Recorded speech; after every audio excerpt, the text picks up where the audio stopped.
Great. Thank you very much for the introduction, and thank you all for joining us here today. And big thanks to Sheridan as well for the beautiful facilities that they provided here. And thank you as well to AMPS. So as you already know, I'm Jason Shields. We're going to be discussing mixed reality environments, an emerging tool in interior design education. And first, I'm just going to show you a bit of what the research inquiry is, and then we're going to go into the definition of what mixed reality is and dive a little bit deeper into that.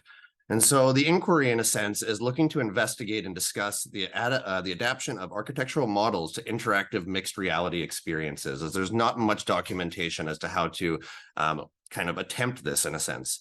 It will also look to outline the extent to which the user could map these mixed reality experiences to real-world environments and import architectural models, furniture, fixtures, and equipment. Also, it'll look at the ability to use dynamic hand gestures to rotate, scale, and move these mixed reality experiences. This will kind of culminate in an experience that provides recognition, tracking, placement, and allows you to utilize it for a multitude of different tools in interior design. And so the first question I often get asked when I start talking about mixed reality is, what the heck is mixed reality? And so the first thing that I think would be helpful to go over is this definition of it. And so mixed reality is a user environment in which physical reality and digital content are combined in a way that enables interaction among real world and virtual objects. So in a sense, it's much different than virtual reality or augmented reality.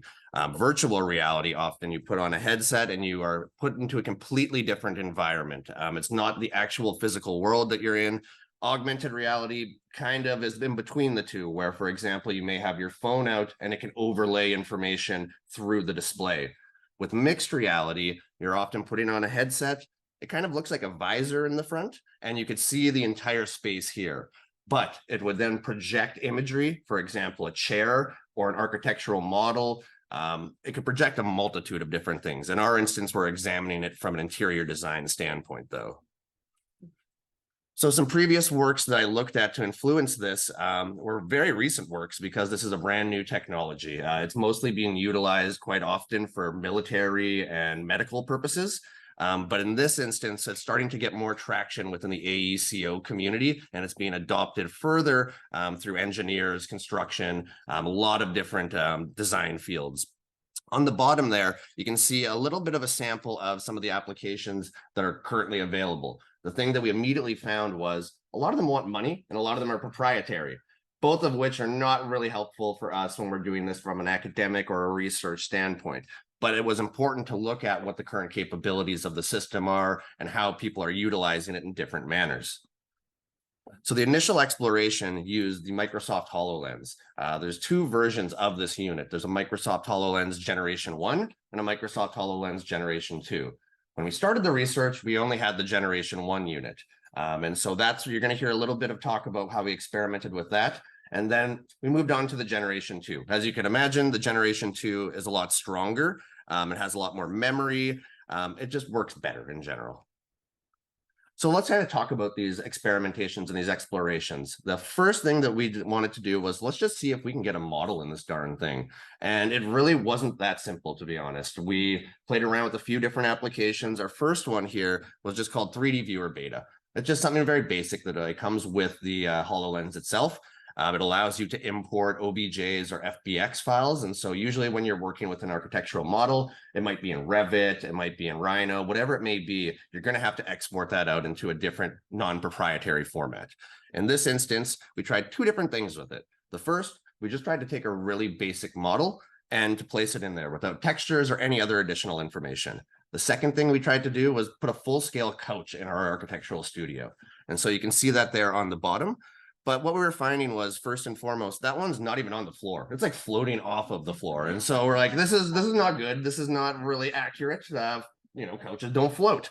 And then the second, when we look at the top there, the level of detail is not really what we're looking at, especially if we're working with the graduate students. And to give you a bit of an example of how this functions, you see here that there is another one. It's another 3D viewer program. In this instance, it's a little bit different, because here you can see the little boxes on the outside. That actually allows you to grab, push, pull. So you can put this as big as you want or as small as you want in the physical space. Again, it was still having problems with that floor. I think it's like that black terrazzo and the sun hitting it. And so it always thinks it's like a blank void. In this instance, we had quite a few limitations, and the limitations being the amount of vertices that the model can actually show. And so this software, the instant we started putting stuff into it larger than the couch, it pretty much just spat it back out and said, this is way too much information for me, when really it's not that much at all. It's some walls. It wasn't that much, I felt like, at least, but the program told me else. And so this is kind of the first experiment that we were able to do here. And so what you're seeing is from the actual headset itself, that's the model. In this instance, it's able to scale it up or scale it down. It's able to rotate it. You're able to move it around. This is kind of a very rudimentary basic exploration of it. And so imagine it's similar to a real physical model on your desk. You see the desk that it's on, it's very similar to these desks right here. The nice part about this too is I can just hand it over to someone else, and it doesn't have to be plugged back in or anything. This is all occurring wirelessly. So I'm actually sending this experience through the IP of the unit. So you can see here, you can even begin to look at some of the interior details. And as we move forward through the presentation, you'll see a much more detailed kind of experiment as we progressed our skills working with this. So the next one here, again, we just tried to use this 3D viewer beta, but with the HoloLens too, because we were finding that first one, like I said, it just didn't like the models half the time. It was running quite slowly. I'm sure you could tell by that video. It was a little bit choppy as well too.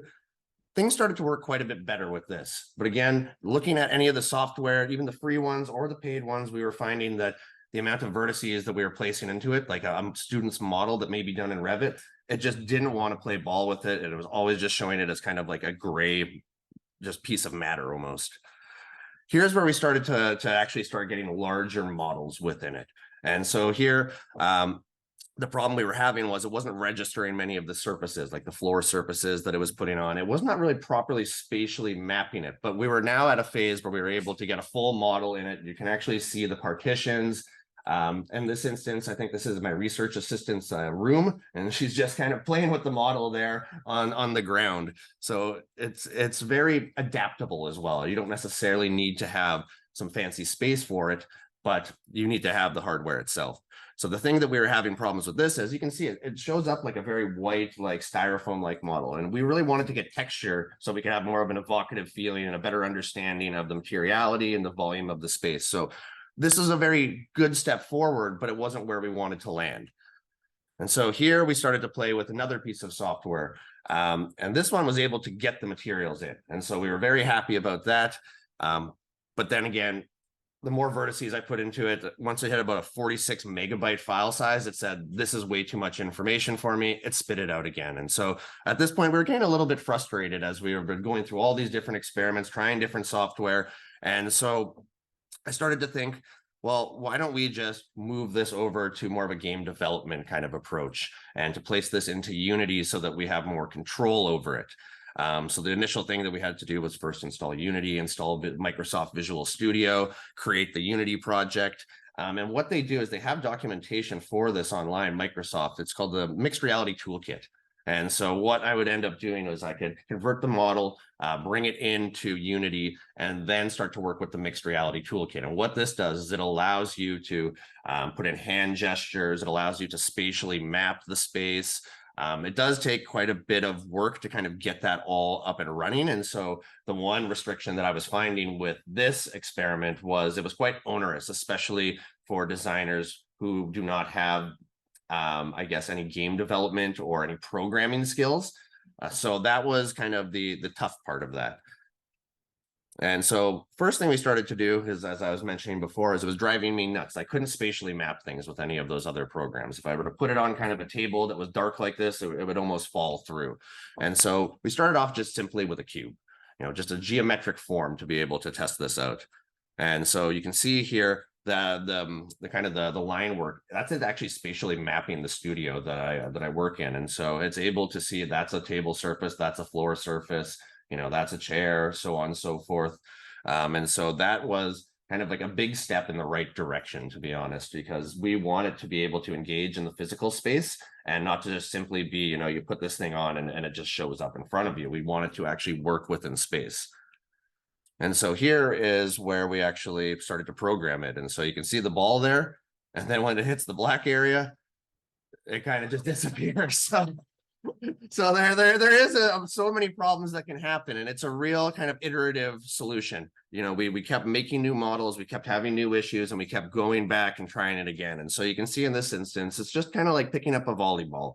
I can drop it, I can pick it up, and it actually has a brief understanding of gravity. So when you drop it, like it actually kind of goes with like how it would normally be dropped if you were to drop something like this. Like you can actually place the weight or how much it's supposed to weigh. You could go as far as selecting the materials, and those materials would then be embedded with their weight within this. And when you dropped it, say if it was made of steel, it would have a different kind of fall rate.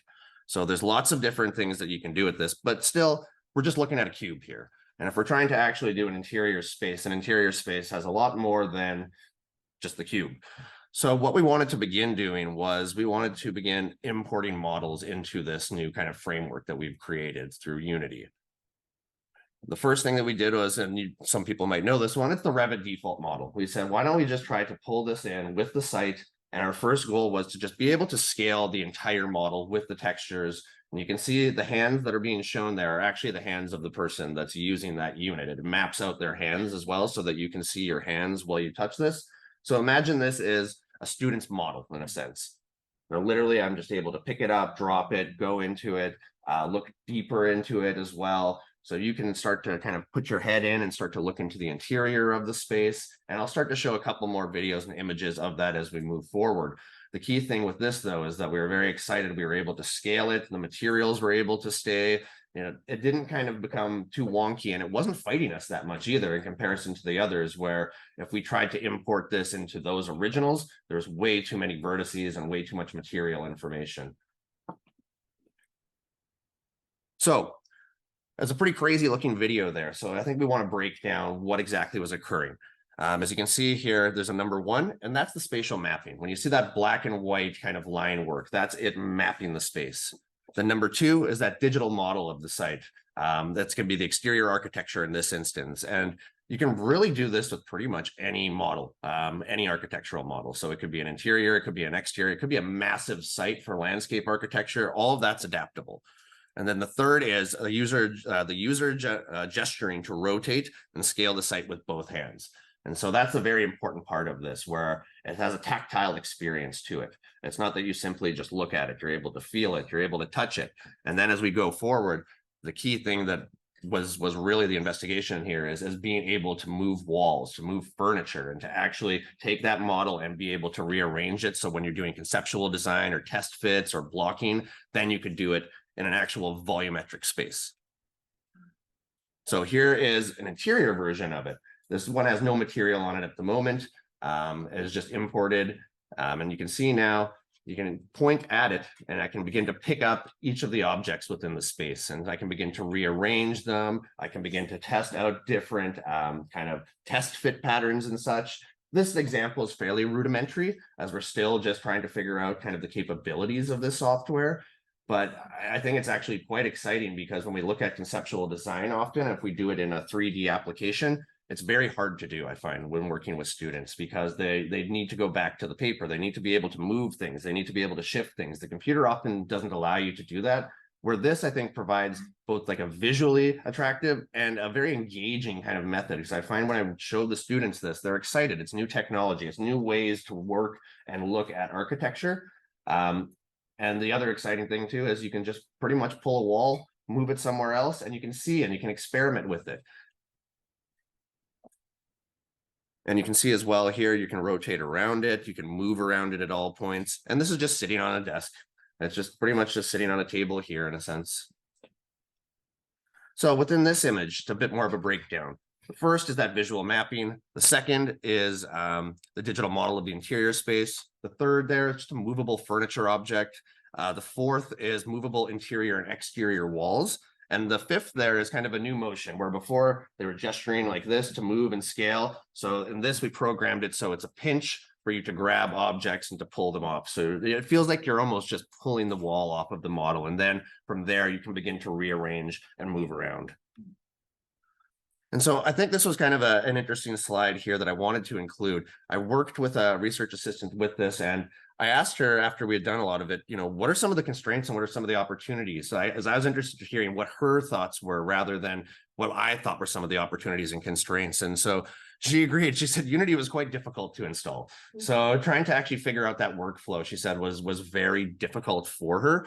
But she found that unlike the other programs, it was able to work with all of these like larger models. It allowed you to scale, rotate. It allowed you to do manipulate, allow you to isolate things as well. So within the program, I could just say, take all the walls down. I only want to see the furniture and the floor plane. It allows for a lot more adaptability because it puts us in full control.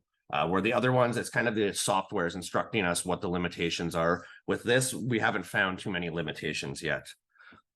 And so the preliminary findings of these investigations, first, you got to export these things to a non-proprietary software for any of this to kind of work. Revit is, it makes Revit files. It doesn't make open source files or files that are usually adaptable by other applications. The initial trials, as we noted, had severe limitations for file size, for model size. It just didn't work at all. And I would argue that probably many people, when they first try to use mixed reality, run into this issue and then kind of just say, I'm not going to deal with this any further, because pretty much every application that we use had that same problem. And so the material representation was also problematic, which eventually we did figure out, but that's so crucial for interior designers. So that's something that still needs to, that I would still consider a major limitation. And so to implement this into a pedagogical format, I looked at kind of 3 different phases of design, I would call it, which is the ideation phase, the design proposition phase, and the design execution phase. And these are broken down into kind of 8 small sections, which I'll briefly cover. And so in the pre-design or research phase, it's pretty much like a blank interactive model. It's primarily a tool to visualize. It can assist in programming and concept ideation, and you can utilize it to examine furniture at a full scale in an existing space. So I think it does have applications within there. The design concept ideation phase, this one is very exciting, I think, where you can draw and sketch on existing models. You can create 3D partie diagrams. So for example, I've had students kind of look at this in 3D and then begin to look at what the gestural kind of approaches are in the design language that's intended to be placed into it. I'd argue number 3 here, the conceptual design phase, which can sometimes consist of kind of blocking and test fits while you're still working that out.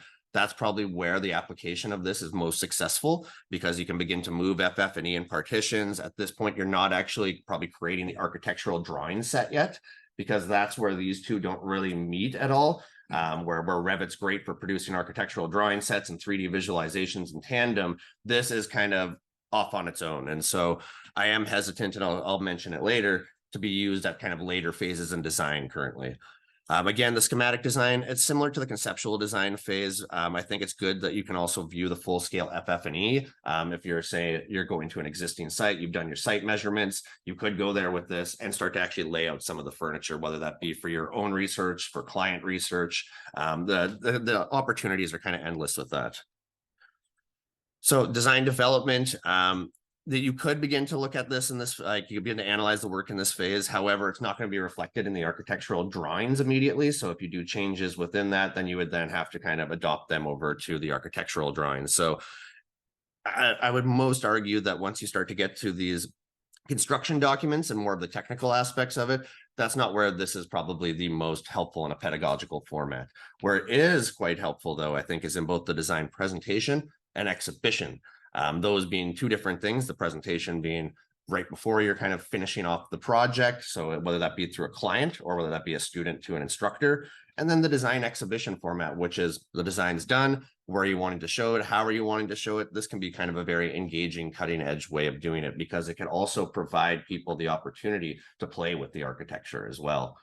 So it doesn't have to be static when it's put out like this. So imagine a physical model in which you are encouraged to begin to play with it as the viewer.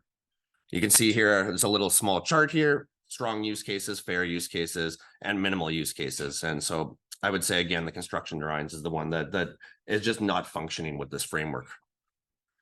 So some of the applications for this, you can provide new visualization methods for existing and newly created 3D architectural models. It can also be compiled into almost an archival document, where if this is exported to an exe file or something similar, it's not so proprietary that you're likely going to be able to use that for the foreseeable future. The studio applications, you can provide a new visualization method as well, provides interactive and immersive opportunity. So rather than us simply looking at a 3D perspective on a 2D screen, this actually creates a 3D immersive experience. Some of the pedagogical limitations that I've noticed is you need the device and you need the money for the device. And so that is an immediate limitation for a pedagogical kind of application within that. And the current workflow, as noted by the research assistant and myself, it's quite onerous, and it's atypical to an architectural or interior design course. But that being said, it draws a lot of similarities in this type of application to the ones that we already know. And so I would argue that with a bit of time and effort, it's not as difficult or daunting as it may appear within some of these images. And the other one, the material conversion, is still a bit problematic. So some of the future explorations we're looking at with this software and these hardwares here is, first and foremost, 3D scanning with LiDAR interior spaces, and then bringing that in, triangulating the meshes, and then making that into a mixed reality experience. So we're actually able to scan this space, for example. I would then translate that over, and you could actually see this space. And if maybe we were doing some form of design critique of the area, or we were trying to replan some of the furniture, it could give us a bit more of a volumetric kind of analysis of that. And then more of an FF&E focus, I think, is something that I'd like to explore with this technology. Right now, mostly what I had shown was opening architectural models and functioning within them. It's a great opportunity as well for having full-scale furniture and full-scale objects within space. And so that's where I think a lot of people are using this kind of application primarily. But I would argue that, let's just get that whole model in there. Like, it doesn't necessarily just need to be that couch or that table, because I could in reality just pull that table out of the model and I could just make it full scale if I really wanted to. So I think that the more that we're able to put into these models and more into these MR experiences, the more that users, the more that the students, the more that professionals are able to engage with it.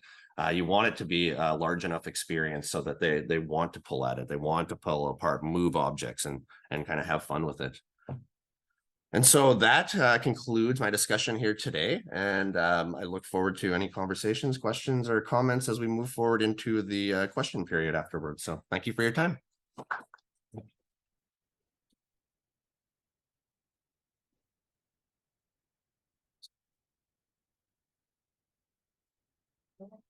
Yeah.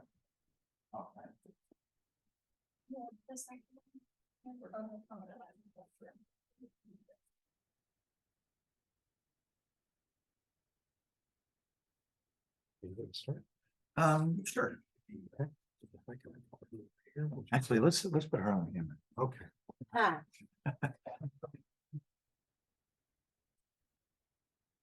I feel more comfortable the less documented I am.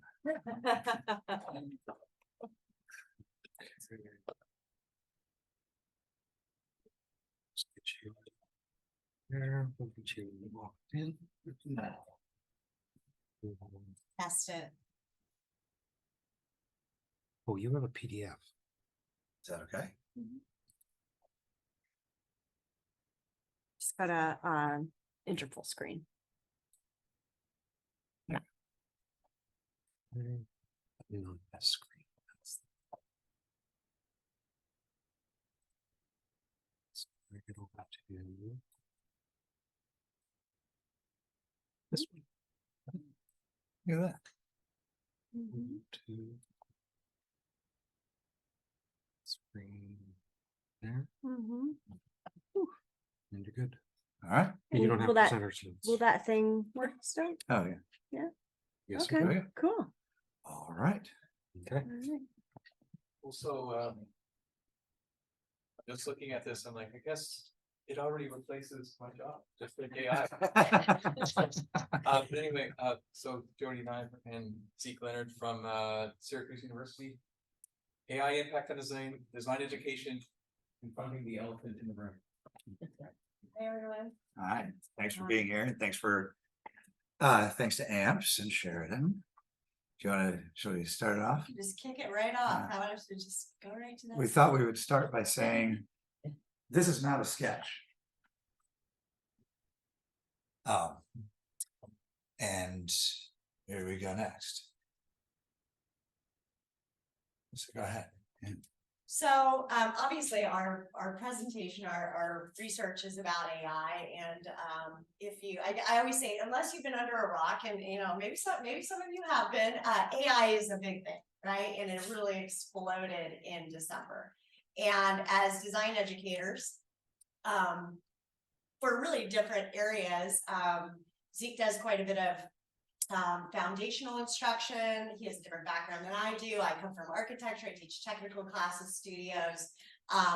You know, we have like different areas. And immediately I started thinking, oh my gosh, because I look a lot at design education and the intersections of online technology.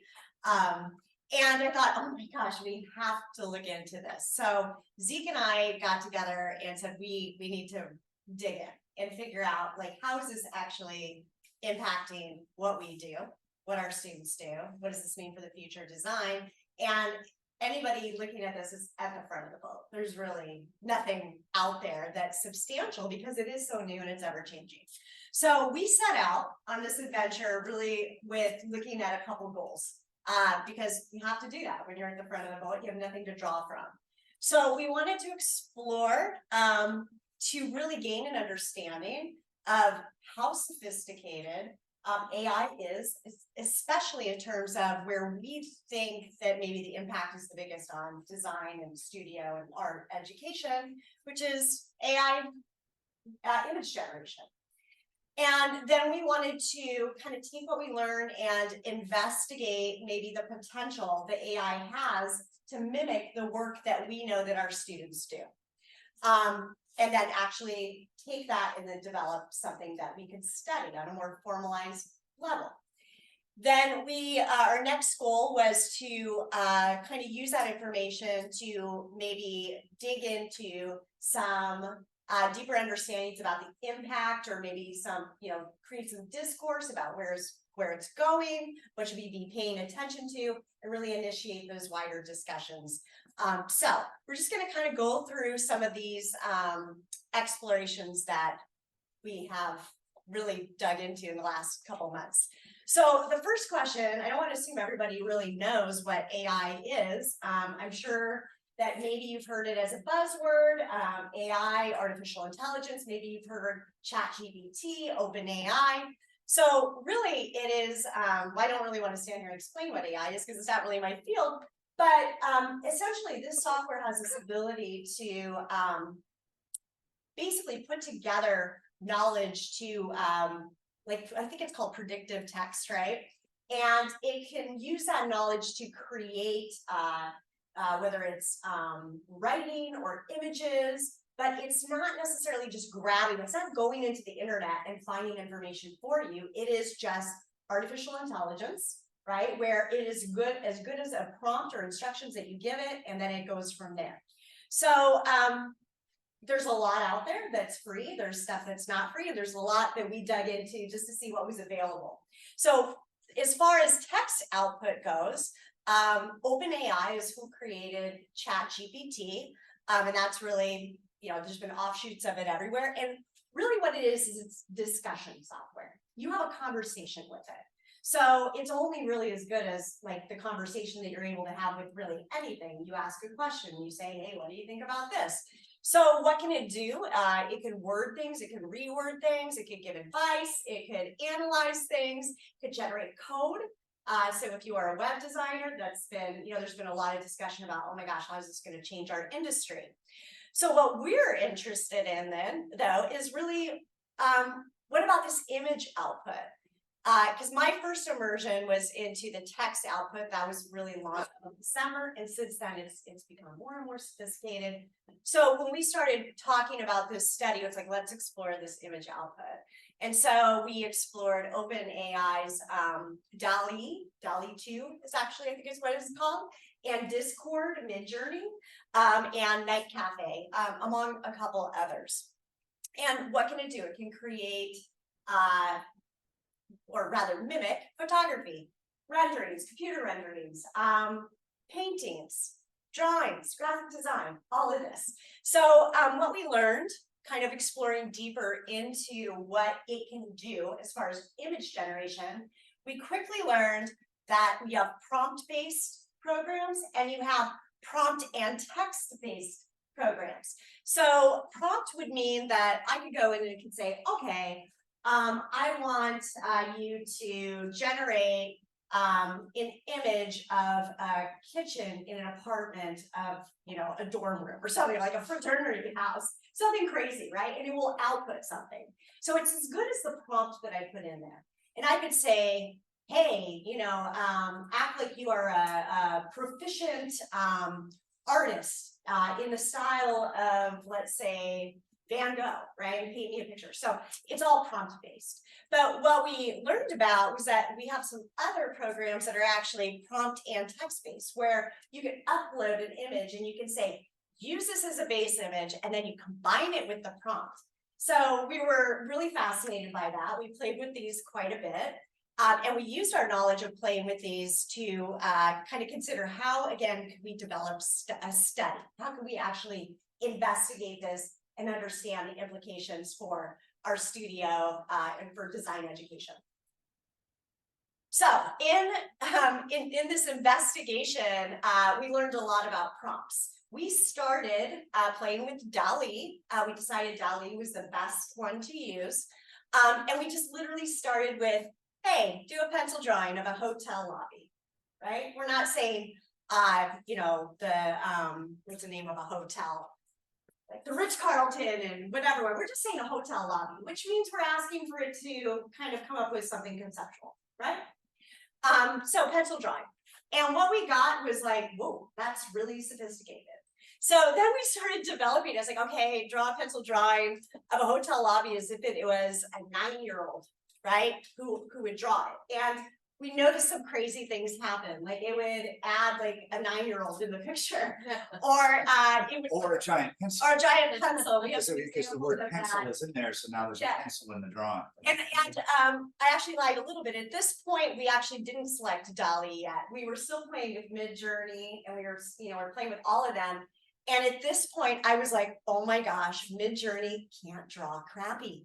It's just can't do it. I mean, because these prompts, at one point I was like, draw it like a 4-year-old with crayon. And it was always so sophisticated, especially when you're like, draw it in pencil. And we tried so many things. So eventually we mostly started working in DALL-E because we found that it could kind of give us what we were looking for. And it looked faster. Yes. So our initial Yeah. work was in January, February. Yeah. And by last month, they had gotten better at getting worse. Yes. If that makes sense. Yeah, it's crazy. So we're almost like teaching it how to do exactly what we're asking kind of do. So you can see these examples of how it's become a little bit more, you know, our prompt had to really be clear. I mean, there were some times where I'm like, only follow these instructions, and it'd say, don't add any people. It's like a person would still show up in it. So we eventually got, you know, to a massage prompt where we're like, okay, this is generally like outputting what we think is comparable to like what our students create, enough that we can move forward. Okay. So, I teach the drafting and beginning drawing class in the interior design program school in the School of Design. And I did a day in which I gave the students the same prompts that we had been giving DALL-E to. I just put it on the screen, put paper in front of them, pencil, said, using this prompt to draw an interior hotel lobby. One of these is a student drawing, and one of these is a DALL-E drawing. And what we found is that once we took the time to massage the prompt enough, we could get to the place that we could make this thing draw like a beginning design student. We'll get to why in a minute. And we got to the place that we could get it to draw in a style that's close enough that it gets pretty hard to tell which is the human hand and which is DALL-E, especially in this kind of presentation, right? If I'm on a 13-inch laptop screen, it can be pretty hard to tell. All right, so we, through our exploration and our investigation, just our knowledge search and then delving in and really experimenting a lot. And then finally kind of collecting drawings. You know, at this point, we're like, we are already like, how far do we have to go with this study? Because we're already learning so much. So we have definitely identified some real limitations of AI graphics, which pertain to these questions. There's certain qualities and attributes. And I will mention here that I did pilot putting this in front of a design professor friend of mine. And so a lot of what we have here was confirmed through that experience. So it cannot generate text. I don't know if you guys have played with AI, but it can't generate text. If you say, hey, you know, do a poster for Sheridan College, right? That is saying, welcome back. It can't do it. It can't do the text. In fact, the text ends up looking something like, I think we said the Swedish chef, like how the Swedish chef would talk, and we have some examples of it. So when you look at these two images, if you know this, you would know that this can't be AI. It says welcome, and it says CNN, and this student gave a name, the Lek or the Lex or whatever it is. So that's a telltale sign. We have also learned that when you give it a prompt to draw quickly, it cannot do people right at all. You end up with people with two heads, or you end up with missing appendages, or just really bizarre. Like it can't mimic like a fast drawing. It can't do it. It knows how to do drawings really well. And like I said, Midjourney can't do crappy drawings. DALL-E can, but it does, like, it struggles with those spatial decisions. Like when you're asking it to do something more remedial or lo-fi, it like doesn't know what that means. So I think I have, yeah. Here's an example again of the text. Because we did play, by the way, we teach mostly in interior design, and but we at our program, at our school of design, we have, you know, communication design, we have fashion design. So initially we were thinking about how can we test this for all the different disciplines. So we did have some previous tests. We're like, what if we ask it to create like a restaurant logo for you know, a restaurant that only serves vegetarian food with a sciencey kind of background. And then we got things like this. It's like, what is that? That's not what we told it to call the restaurant. It put pencils in it. Right, again, because this prompt said, Very do liberal. a quick pencil sketch of a logo, right? And then so it gave Yeah. us pencils and a logo, Right. right? So that gets back into that language. It doesn't always synthesize. We make assumptions about what we wanted to synthesize that it can't make. Right. And here's another example of this is, you know, like a 1970s ski poster, you know, and it's like, this is the text it put on there, which is really interesting. Although the person's pretty good in that one. Yeah, it is. And then here's some examples, again, more of the text. This is like pulled together because I was interested in, well, you know, we have students do mood boards, like initial, like what's the look or feel of a space before you even selected finishes and stuff. So we have them do conceptual kind of mood boards, color schemes. I'm like, well, what if I give that to it? And again, the text popped up really crazy, although it's really sharp, right? But you're like, oh, okay, something's wrong with it. And then on the left, there's an example, again, of more text. And if you can see it, that person is missing an arm. There's something weird going on with their leg, and they kind of have this faceless, you know, so there's always something weird with the people. And then the other thing we had on here is it really struggles to replicate simple media. This took so much work with prompts of us saying, only in a pencil. I even tried continuous line. You know what continuous line means, right? In art and design.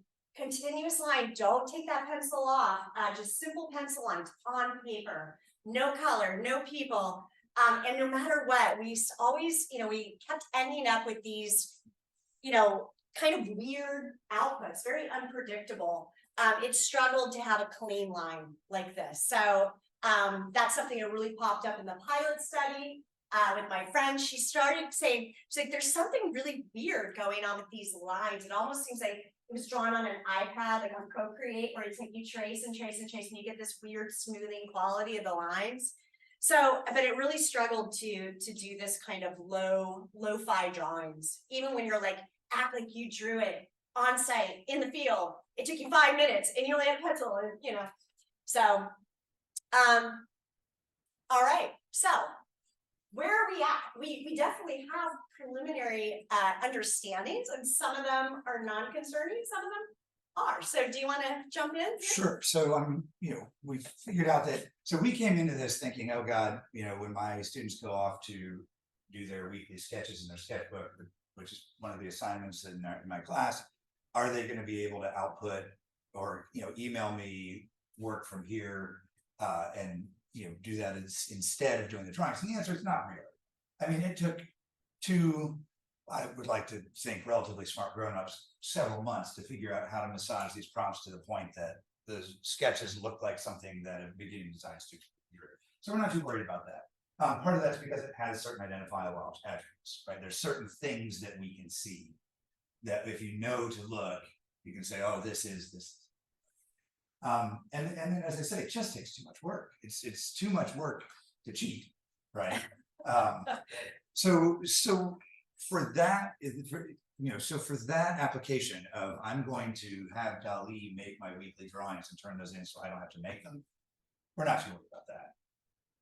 And that includes because with online education, you do have a lot of people are still not in person, so they might be doing sketches at home and having to photograph or scan them and upload it. So because that's kind of like, well, why would that happen? Well, it could in online learning. Instance. Yeah, in that instance. So not all of us are doing in-person classes. So yeah.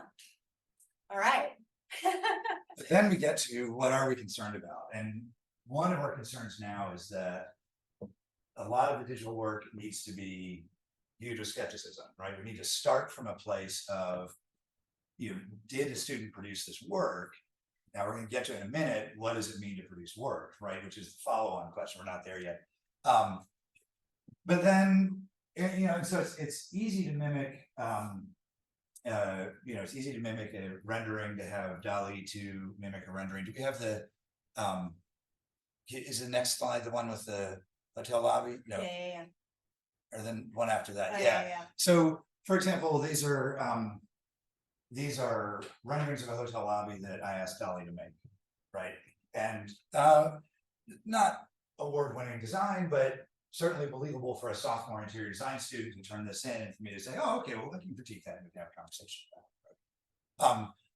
On the other hand, we kind of do that anyway with Enscope, right? We kind of do that anyway with SketchUp and Grasshopper, right? Jason, you said in terms of recognition and tracking and the work you're doing, that's all AI, right? So we're already have this friendship with a lot of AI. It's just a question of where does that, what benefits come with that friendship, if you will. And so if we go to the next slide, we see that, this is a student's work that found these images on Pinterest and traced them as ideation, as part of her ideation process. The staircase she flipped and then traced. So she did kind of alter it in some way. And she wasn't really presenting these as, here is my design. She was presenting them more as, here are some things I'm thinking about for this design. And we're kind of okay with that in the 21st century, right? I mean, our students go places and find inspiration and do stuff, right? So we get to this place of, where's the difference between that and the next slide, which is straight up DALL-E generated imagery, right? And what's the role of this? So where we are now, I think, with this study is we're not too worried about DALL-E doing the sketching for the students, but when it comes to this, what's the role of this within what we do in design education? Right. And so yeah, so let's go to the next one after the DALL-E stuff, because I think that's where we say. So before we move on, I just want to say that where that becomes concerning is portfolios. Right. Because we don't know whether students that are wanting to enter into a design, when we go to National Portfolio Review, a lot of those have turned to become online, right? And it's really great to be able to actually see student work up front and personal. But now it's like, I really want to see it up front and personal, right? Because could they be faking it? Also, could you have students that are, dishonestly portraying themselves for industry, right? Where they're really having everything polished up. For instance, that one that you could do image plus prompt. You could take even an existing rendering from your recent studio class, and you could say, enhance it, make it better, right? And that could go in your portfolio, and you could go out, try to get a job. So I think there's high potential for abuse there. And then even though these attributes that we're mentioning, we have noticed that there's discernible traits, but it's totally an open scientific study, and it's changing so fast. The capabilities, like for instance, right now, these programs can't critique work for you. Believe me, we've tried. We're like, can it critique? There's nothing out there that can do it yet. Because ChatGPT says I can't see anything, right? Yes. I'm a text-based program. I can't see images. Well, we have gotten it to understand a link, like a digital link to an image, and it did try to critique it, but it was totally off. It's like, okay, I can't critique. It wasn't actually describing the image that we showed it. Yes, it was totally off. You kind of faked it. It was Yeah. really weird. But ChatGPT can give you feedback, right? You could say, how good is this paragraph if this is the audience for and it will give you feedback. So this is coming, right? There's a lot of things coming. We're not there yet, and discernible attributes, it's going to continue to change. Yes. All right. Anything left? No, let's go to, Okay. so then we can go here. So what is it we need to understand, right? We need to be aware that it's there. We need to be aware that our students are experimenting with it. We need to, and we think we need to meet that head on, right? We need to step into that and bring it into the classrooms. This is what this tool is, just like any other tool, right? Just like the internet, just like, I mean, I maintain that this is the most powerful design tool on the planet, right? And we teach our students how to use that tool. And that's where it comes to us. Now, one of the struggles with that is where do we decide the ethical usage, what ethical usage looks like? And really what we found is that, so Jody has gotten to be a very skilled craftsperson with regard to building the prompt. And that's where the craft comes in, is that if you're not careful with the prompt, it gets really, what you get out of it is pretty boring or ugly. Or it's a waste of your time. Or it's a waste of your time. Yeah. And so, so I think that's kind of part of the understanding, but it turns out you can use ChatGPT to write the prompt for DALL-E. Yep. Right? And believe me, we did in our effort to really come up with an output that would stop including people, for instance. I was like, this is driving me crazy. It won't, like, it always needs to include people, and I'm telling it not to. And I had an hour-long conversation with ChatGPT about how to do it, and it kept giving me prompt ideas. And at the end, it said, sounds like it's not possible for this program to do what you wanted to do. Like, it basically came to that. It's like they said, I suggest that you move on. I was like, okay. When even the robots get tired of the exercise, you've reached a wall. I want to be mindful of the time so we can get to some conversation. Yeah. But, so that brings us to. But I just want to mention here this idea of it's a tool. A big question is like, how does that tool differ across even the design disciplines? How you use it, how it could be abused, and how it should be used or could be used. So, all right. So what's next? Where are we at? We were thinking recently. We're like, okay. We are struggling to get it. We had that one program where like, ooh, you can give it a photo and ask it to do stuff with the photo. We're like, well, maybe that could mimic a field sketch, right? Like, so we took a photo of the warehouse where our school design is, and we tried everything. It's crazy. We just couldn't do it. So, okay, what if we had our students do a field sketch of a known like local landmark, like Grand Central Station, or like the Carrier Dome. And so interestingly, we played with this prompt, because we could send our students down to the Newhouse building on campus and say, okay, do your half an hour sketch or whatever. If we have a student studying remotely and there's some landmark, we can say, go do the sketch. So this is the prompt we used, and this was our output. Here's another example of the IMPA, very well-known Everson Art Museum, also in Syracuse. This was its output based on that prompt. Notice So what it did with the text. Instead of Everson, it says ever buy something, right? Our Swedish chef, Yeah. yeah, text right there. And so we get here Yep. and we say, is this a sketch? We can look at it, we can analyze it if we know that we should, but more importantly, if you go next, is this a protocol to deal with AI image generation?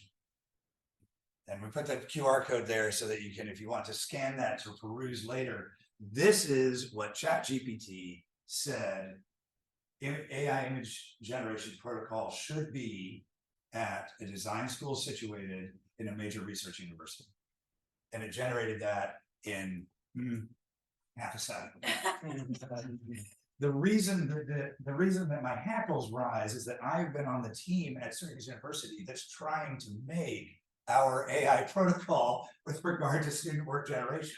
And we've been working on it for months. Now, you know how faculty take it's not a fast process, but if you read that when you get a chance, I think you're going to find it's pretty good. Interestingly, when You're like, ooh, maybe we should use this. yeah, I know. I mean, that definitely could be a stat, right? Let's start there. Interestingly, when you fed this into an AI detection software, it only flagged points 3, 4 in the first sentence of point 5 as being AI generated. And the rest of it said was human generated. This whole thing came out of, this is copy pasted out of ChatGPT. Exactly. No, nothing changed. Yeah. Yeah. So last slide, and then we can. All right, so our big conclusions here. Yes, the elephant in the room, and if you haven't noticed, you would know that this is, you know, AI generated because we have the Swedish chef language going on here. Anyhow, this is super complex and it's evolving really quickly. If you look at innovation curves, like if anybody's studied how innovation happens, like here's the curve, here's our curve right now, we're down here. And it's just like, you have to be aware of how it's impacting you and your university and your students and output and, you know, your industry. And even when students leave and go into industry or whatever it is, this requires diligent, ongoing research and discourse. And I can't tell you how glad I am that I decided, because again, online education and stuff and how it intersects design education and just like the online world, it's already an area of mine. So when this popped up, I was like, yeah, I'm doing this. And I've been paying close attention. I've learned so much. Jumping in now, it may be overwhelming, but jump in. Yeah. Jump in, absolutely. It really, we need to understand its capabilities, its limitations, its ethical implications. So it is the elephant in the room, and it's not going to help to ignore that it's there. So anyhow, that's what we got for you.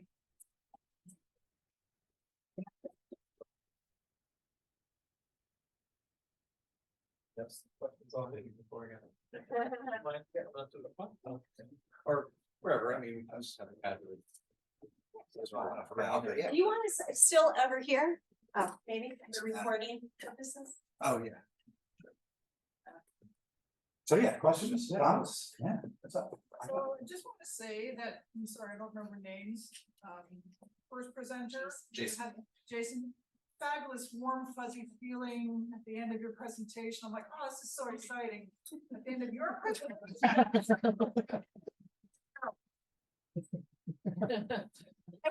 Right, how do these intersect? You know, it's. Yeah. But so I would, you know, I think what I would say to that is, we're not that scared of automobiles, most of us. I am because I ride my bicycle a lot, so I'm scared of automobiles. But most people aren't that scared of automobiles. And the thing about all of this stuff is it doesn't have a moral stance. It's up to us to have a moral stance and to have a thoughtful method of application. And I think what we're trying to say with this is that in the same way that Jason's being really thoughtful about how he's applying artificial intelligence in an interior design education using that software and that hardware, we need to, it's incumbent on all of us as educators to be equally thoughtful about how we apply image generation, right? So we don't, I mean, yeah, it's a little scary, but like we don't need to be, if we can get past that and step into it, it actually has a lot of possibility.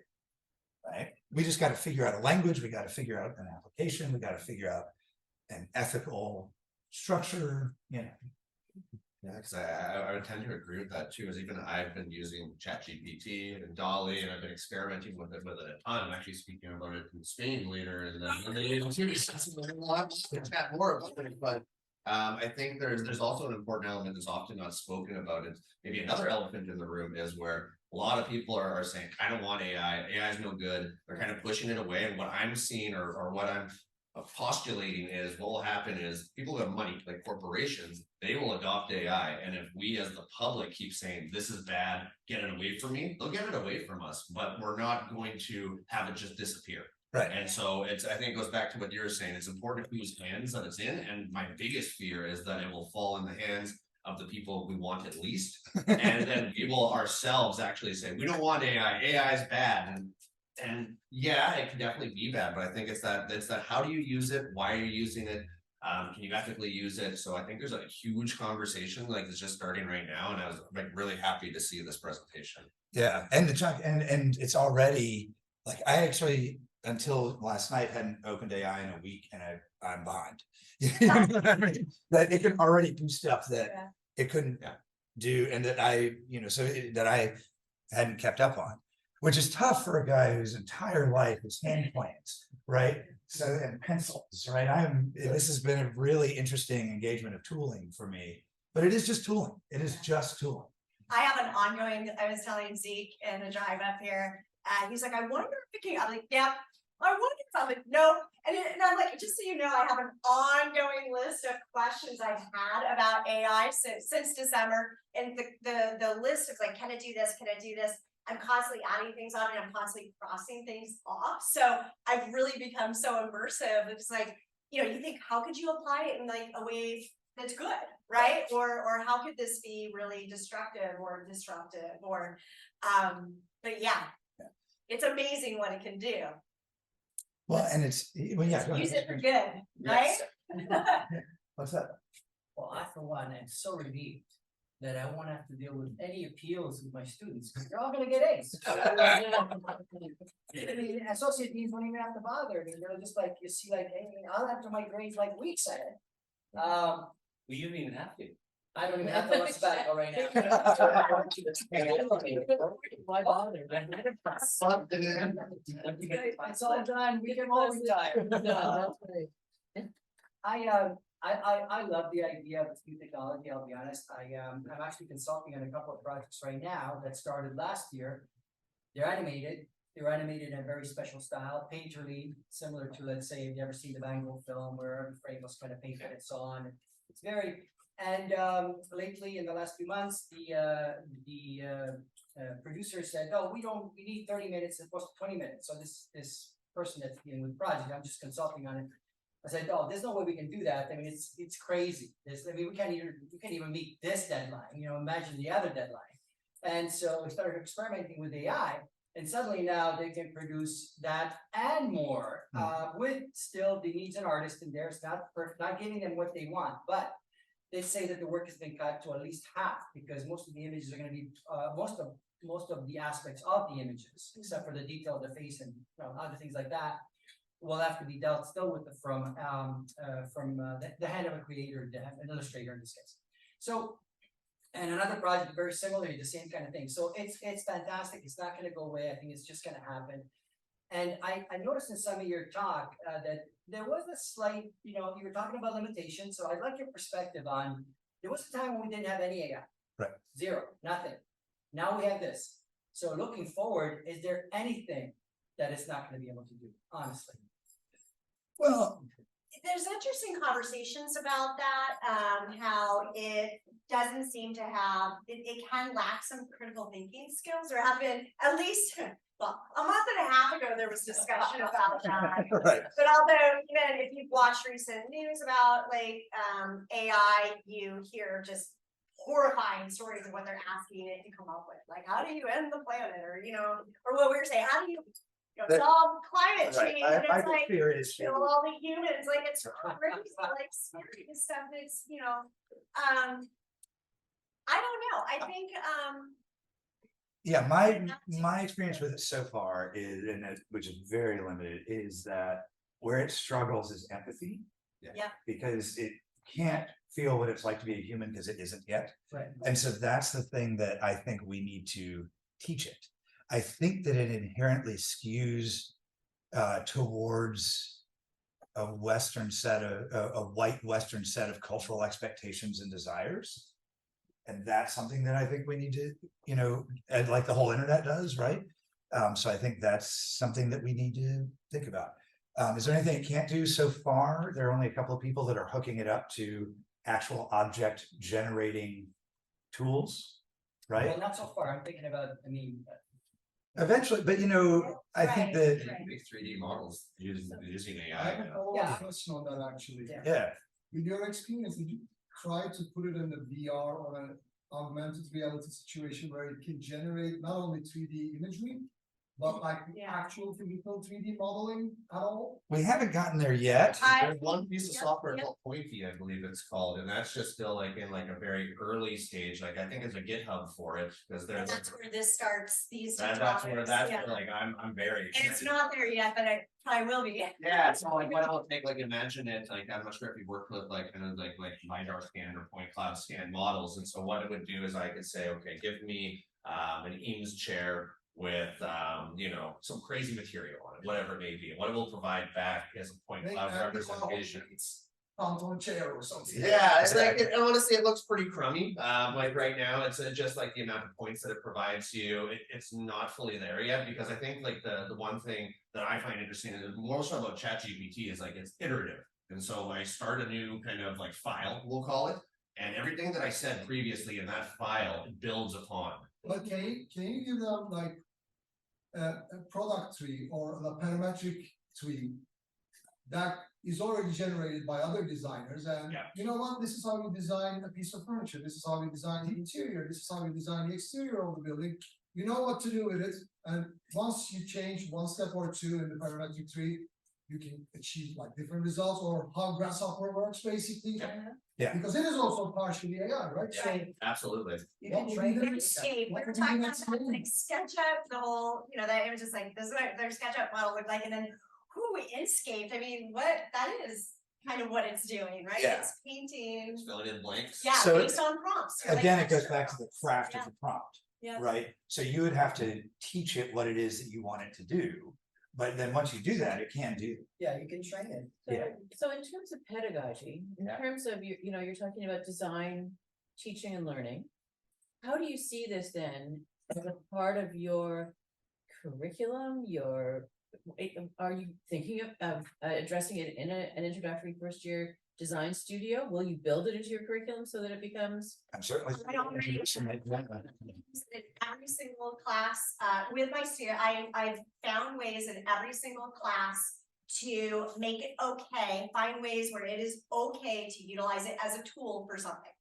So And because I've tried to really, again, address the elephant in the room for the students, because when I came Agreed. back after break, you know, we were sitting in the room in January, and I'm like, so, ChatGPT, huh? And they're like, so how many of you, you know what that is? And they're like, I was like, come on. And like, about 3/4 of them, you know, my boyfriend has teenagers, I have a teenager, and it turns out like they've been using it like as soon as it came out. Yeah. So I'm like, we gotta like have more transparency. It's like, we know this exists, we're looking, we understand like what some telltale signs, right? But these are ways that you can use it.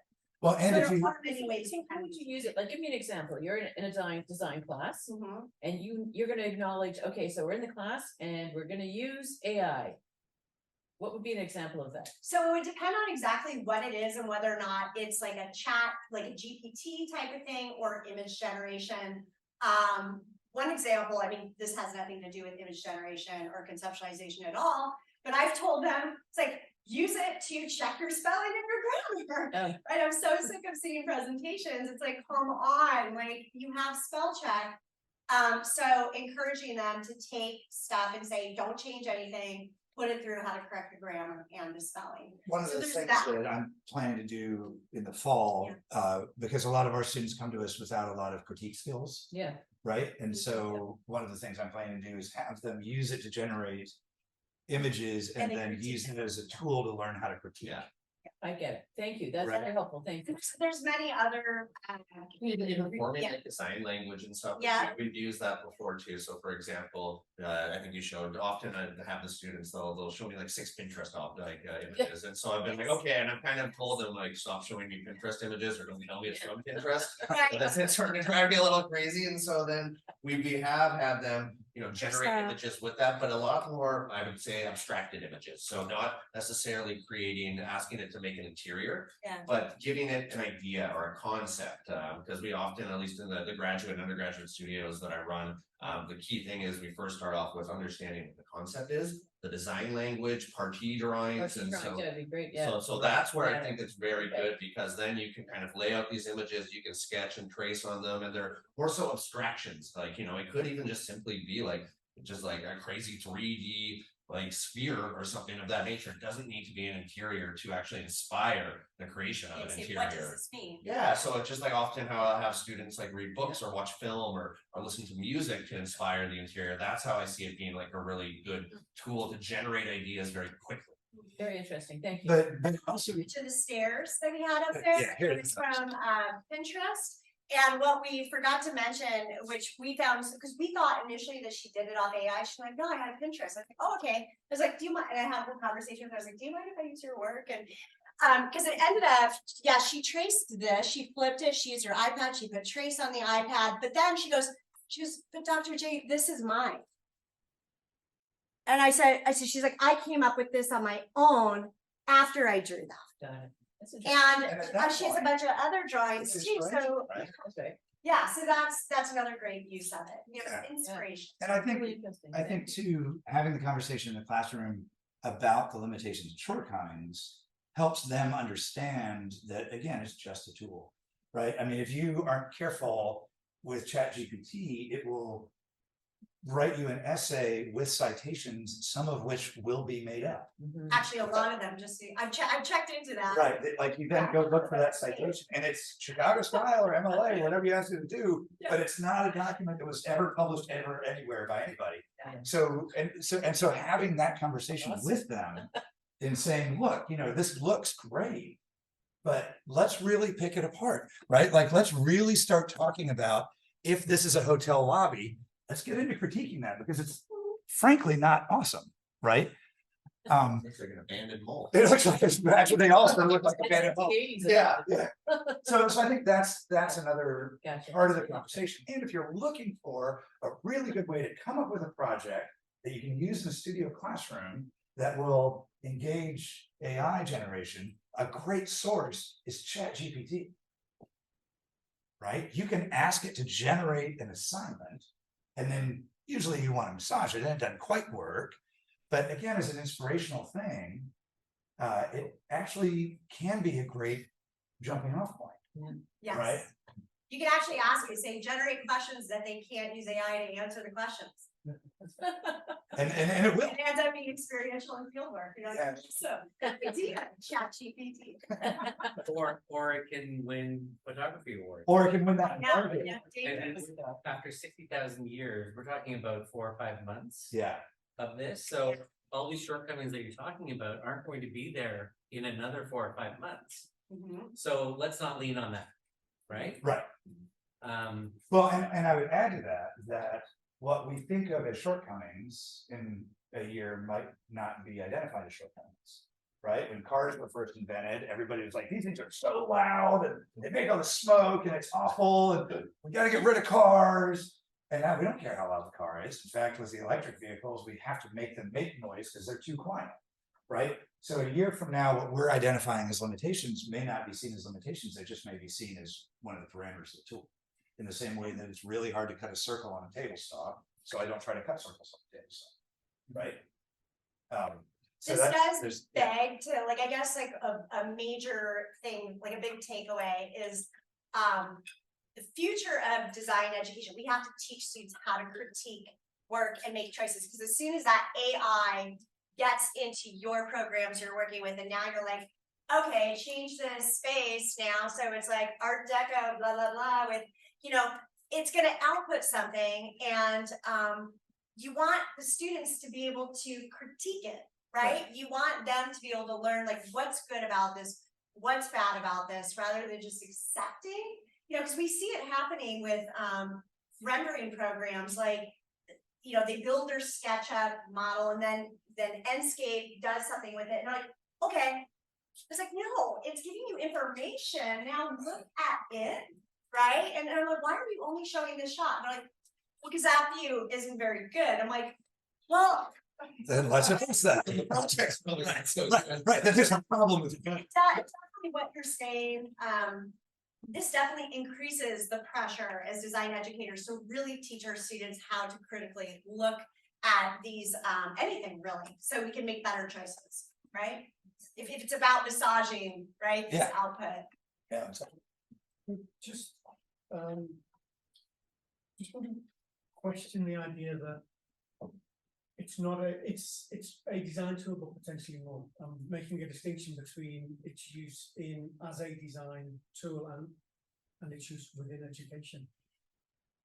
Can this and will not this at some point be a way of designing that we don't have to see as alien to what we do, that the skill of the designer becomes in crafting the prompt to, you know, to generate a space that works and is successful? I think we're already there. I think people are already accepting that. So the education isn't necessarily limited to this is what AI can do and we need to learn to critique it, but we need to learn how to use it effectively. Yes. Yeah. I mean, in the same way that you're using mixed reality as a design tool, right? That we're not saying that that somehow isn't design. We're acknowledging that has a place in the world of what we do, right? And so in the same way that you're trying to figure out programs and interfaces and all of that, we need to be doing the same thing with this technology. Yeah, I think you're absolutely right. It does, but this is a perfect place to bring in research that supports that, you know, the stuff that happens in your brain when you draw, when you slow down, those decisions you make when you have a pencil to the paper, and, you know, do we lose some quality, you know, of our conceptual thinking as designers when we speed up these processes, you know? And I think I'm sure somebody's out there working on that right now. And if not, we should. Yeah. Yeah, what's that? You say that this is an unfair here. My question is, isn't it not enough that the providers kind of we can't see it right now. Everybody has kind of dangerous as all the students we all use AI if we can't see it. It's here already. Yeah. And as far as it learns, I think in a couple of years, the question is, can we not use it? If we don't use, can you be different? So now you can distinguish what you did with your hand and what the machine has done. I guess in a couple of years we can't do it again. So probably this is kind of a contentious thing. And I don't think it's gonna be we will not with how we get started. But if we want to make the students, probably we will have to avoid and you will distinguish people with obviously. So What we value. yeah, Is, yeah. if we want to be different, probably have to plan. I guess we will not see it anymore. It's something that's huge. You can see it. So this is another thing. Not see it anymore. Our students that they already use it, and you can't see it. Well, and I think about, it reminds me a little bit of when SketchUp, like maybe 15 years ago, when SketchUp people started first using it a lot to do interior work. And everybody's sketches had that kind of SketchUp quality where it bullets the ends of the lines and tries to look architect-y kind of, you know, and everybody's interiors were full of furniture that was just extruded circles with a square hole in it, right? And that was like, it was, and as a furniture designer, I found it really awful. And we did that for a few years, but now we're getting to where if we are using SketchUp, our students are understanding that there are ways to take that and then manipulate it and do something else with it and put it into, run it through Grasshopper and then into Photoshop and then, you know, and so I think that we'll get there with this, right? I think that one day, yeah. I mean, right now it's a shiny new toy. Well, and you do have, I mean, we have colleagues that are like, nope, not engaging with it, nope, not addressing it, nope, you know, it's like, okay, what does that look like? If you just choose to not acknowledge that it exists at all, or question, like, you know, just like, would you be okay with never questioning whether or not a paper was plagiarized that gets stripped? Yeah, even one of my colleagues, they weren't aware of it, and I don't think they saw the intensity that I would almost put Yeah. the program as, because I said to her when we were in a meeting, and I kind of nudged her, I put my phone out, and I know that she teaches photography, and I asked it to write me graduate level essay on Sebastian Segaldo and how his work relates to interior architecture, which is a pretty tricky question to ask it. And so then I just handed my phone over to her while we were in the meeting, and it's writing the whole essay for her. And the look on her face was just something out of shock and horror and a bit of excitement. And now she's on the board for doing the AI stuff. I'm so excited. Right, it's fascinating. So, I mean, kind of like a question and a comment. One of my professors back in the day, while we were using scientific calculators to do. We were talking about this. Yeah, TI 83 or whatever. He was saying, so we were not allowed to use scientific calculators in the exam, right? So some of us were using it, like under the table kind of thing, not me, of course. He actually realized this, and some of the students were kind of like bothered by this, and they were kind of like complaining to their professors, well, is she allowed to do that, or is he allowed to do that? And I was like, well, you know what, when you become an engineer or an architect, when you go out there working for a firm, and you need to get the calculation out, no one's going to be expecting you to do it from your head, Right. or from your skill set. You need to use something. Can we say the same thing for the AI? Is it gonna become obsolete for us designers or the architects in the near future? I don't know how near. I don't want to be super paranoid or. Well, I'll just throw that back at you. Did the calculator make engineers obsolete? No, never. Right. So that, but again, with the advancements of the technology and where this is going and how fast it's going there. Again, do you see any challenges about not us being obsolete, but one way or another, it changed the whole paradigm of how this is going to be run? For example, if your client is going to be giving the brief to an AI, or like an AI farm or a supercomputer, a job that is very well descripted and very specific outcomes, very specific deliverables in a way that he wants from any type of designer or architect or engineer, and run it by their own engineering department or design department to get a confirmation so that they have less designers working or less architects working for them in the company. Still need someone physical, but can this become a problem? Well, we had written in our presentation prior to today, we had the word threat written in there a couple of times. We decided to remove it, but I think like what you were talking about does beg to bring that word back, because it's outside of design and architecture and art, like outside of even academia, there's projected loss of jobs like crazy this year because of AI. I mean, somebody has successfully gotten AI to design and generate all the code for a working online, totally AI managed online course, and it's up and running. No human involved. You know, so does this threaten certain job activities that are related to design disciplines? Absolutely. And again, that's why we need to understand where does design education get to hang on and preserve? It's like, this is still something very important that we need to hang on to. And I do think it's like an open conversation, it's an open study. We need to figure out what that is. Right. You know? Yeah, I mean, we're moving forward with this. If only AI could go to faculty meetings for me. That would be outstanding.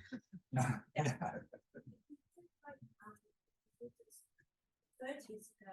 used to do architecture without computer skills. I used to work there. So we can't think about an architecture office without computers, right? So, but there's still old architects that still do all the things, and the kids doing need a computer. Can it be the same in a couple of years? I mean, we still need to be human if you want to think differently, but you will have to use this kind of tools because you can't avoid it. Right.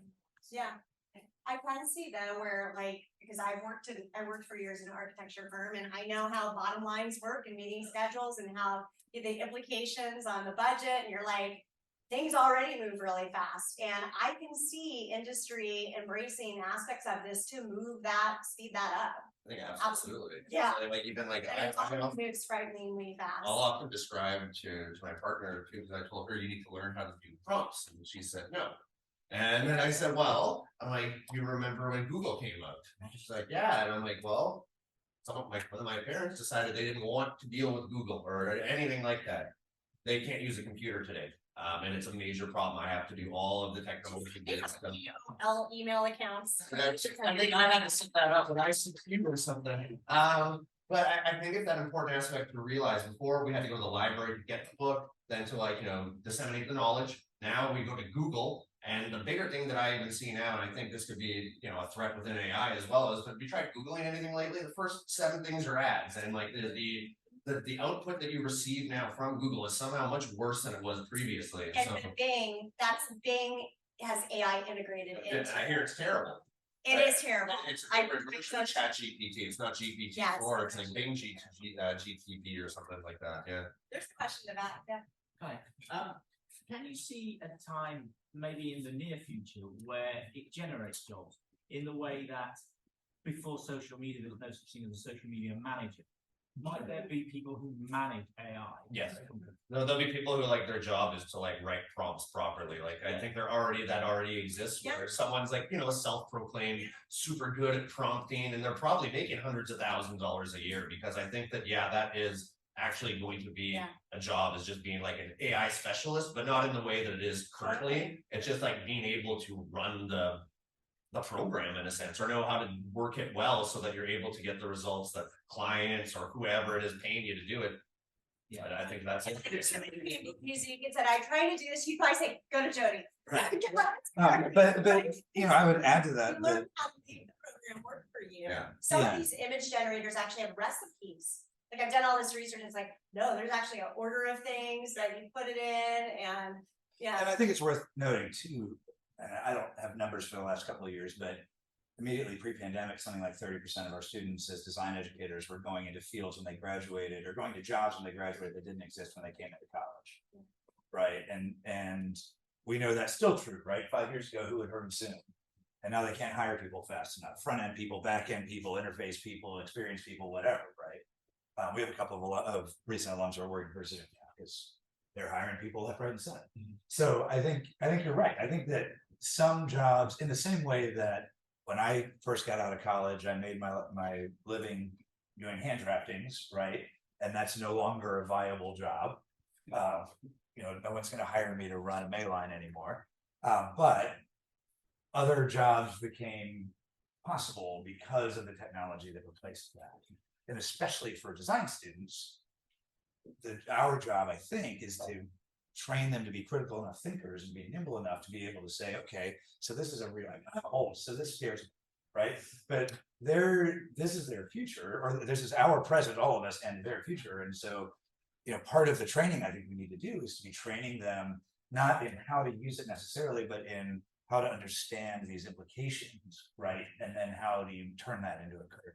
I know it's almost time, so I want to make sure we're respecting everybody's time. Can I have one more frightening question for all the academics in the room, especially the design? We were talking about this with you, Tony, earlier on. When you're getting students in, you're doing portfolio reviews, right? And certain universities have acceptance rates based on that. Yeah.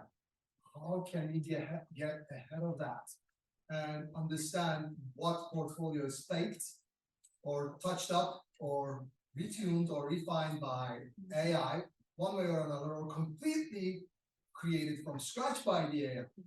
How can we prevent this from happening? I think that was really one of the main concerns that we had listed. We're like, okay, like if we can't see the work in person and it's either it's submitted because you're on an online course, or it's like a high schooler that did national portfolio review online, or any kind of digital dissemination of what your work is, that's a huge concern. And so in our exploration, we tried to figure out what some of these telltale attributes are, and we feel like it's gonna get better. It's gonna learn how to draw crappy. Yeah, You know? I don't know that we have a good answer for that. You know? I think that is. Framing the question incorrectly though, because if this is the future of design, if a student comes to you showing the skills that I can produce good work through prompting AI to produce my designs, and then that's your idea. No, Then actually, yeah, that's good, right? Because we aren't saying, we're not risking, we're not. Maybe it's a new crack. It's a new crack. For IR, there's a bit of a clue in there. This is the 4th time we've been through an industrial revolution in the last 200 years. So all of these things, yes, they're fears, and yes, there will be possibilities, and and the older we are, maybe the more we can learn from what we've already been through. Yes, it's exciting.